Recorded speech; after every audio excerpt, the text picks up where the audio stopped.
রংপুরের পদাগঞ্জের আম স্বাদে গন্ধে অনন্য, জিআইপি পণ্য স্বীকৃতি হাড়িভাঙ্গা আম এবারও জুনে দ্বিতীয় সপ্তাহ থেকে বাজারে উঠবে।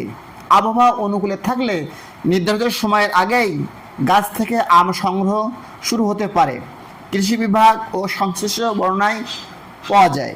চলতি মৌসুমে এই আমকে কেন্দ্র করে রংপুর অঞ্চলে প্রায় 300 কোটি বেশি টাকা বাণিজ্য হতে পারে। চাচা, বাজারের আম নিয়ে আপনার প্রত্যাশা কি একটু জানাবেন? আলহাজ আব্দুল মুন্নাফ। আপনাদের এখানকার হাড়িভাঙ্গা আম তো জিআই পণ্য হয়েছে, হ্যাঁ। আসলে হাড়িভাঙ্গা আমটার সম্পর্কে একটু বলেন তো কেমন? আর বাবা সম্বন্ধে বলা বড় মুশকিল, বারবারে গুনে গুনে বহু।